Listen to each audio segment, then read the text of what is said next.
another train because the train tracks were different. Now that was in the 90s, right? This was what was happening in Europe in the 1980s. Okay? When the European Union basically was formed, all those things basically became irrelevant. Why? Because think about this. When you begin to break down these issues of infrastructure, the cost of transporting goods begins to go up. Goes down, right? When you begin to standardize rules and regulations as they pertain to human labor, what happens? The cost of the economic transaction cost of doing business begins to go down. Okay? So the point here is that the whole purpose behind this kind of globalization of trade is to kind of achieve a state where the costs of many of these economic costs that are associated with trading or sending or producing and sending and transporting not just material, not just capital, not just money, but also human capital, begins to go down, right? And that's at least the argument. But that's the economic argument. What's the political reality of that? Well, you know, you have competition. I'm producing cars in the United States, and suddenly the Japanese start selling their Nissans and Toyotas, and all my people in my community begin buying Toyotas and Nissans. What happens to my job? It's threatened, right? If suddenly all these workers from Poland start going into Germany, okay, I'm sitting there unemployed, I'm beginning to ask myself, wait a second here. And it's not so much about unemployed, it's about benefits.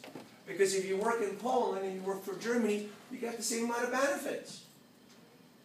But if I'm German, and this is actually a big problem in some of these countries, is that, you know, the argument for Germany would be, well, I'm not going to Poland to work. Everybody's from Poland coming to work over here. So you have these kind of frictions. These are these political issues.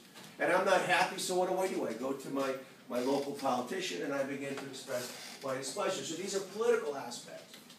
But again, getting back to the economic aspect here, the WTO or any of these intergovernmental organizations, at least in this, when it pertains to trade, they want to lower down trade barriers, because by lowering down trade barriers, what typically happens is the transaction cost. The cost of engaging in trade begins to go down. Okay? So, now in terms of some numbers here, this is from the book. If you look at 2008, so typically you had 70% of the world were part of the WTO. That's not to mention there were some countries that want to enter or become part of the WTO, and the first step would be being an observer. Okay, and really the point here, and this is which is actually very interesting, is that when you listen to some of these kind of anti-free trade advocates, where they argue that any kind of intergovernmental organization, you know, undermines state sovereignty or the WTO, you know, you may read in the newspapers, you always hear about what happened in Seattle 10 years ago. They had a WTO conference, and all these demonstrators came in, and they just caused havoc because the Seattle police wasn't prepared for these demonstrators. And they talk about how WTO is undermining state sovereignty, and yet these numbers show that if you have 70% are members and there's 30 additional ones want to become, are seeking membership, then the fact is it doesn't make sense. And actually, WTO is a lot more popular than it appears. Than appears in the news. Again, the WTO, it's an organization that you need to know.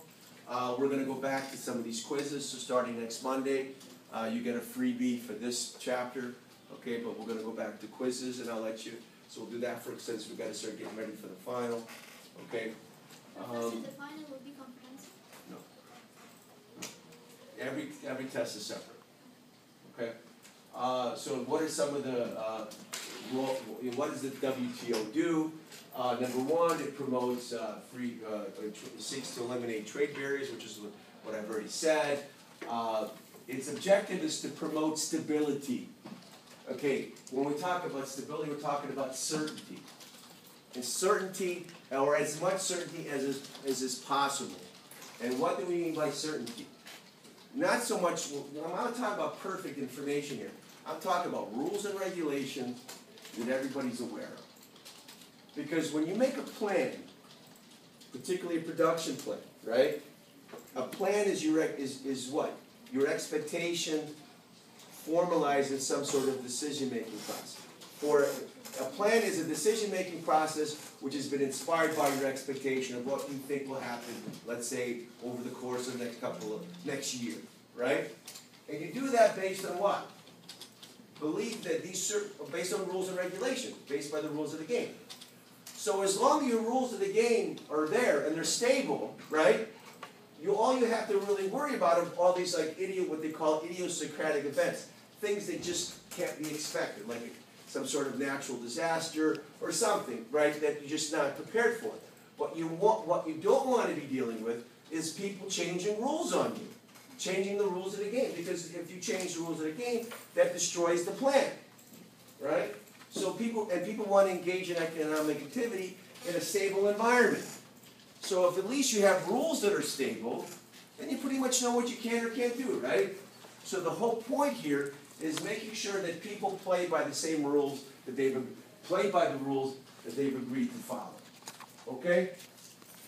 It decreases state sovereignty only because to become part of the WTO, you have to basically agree to do what? Follow its decisions.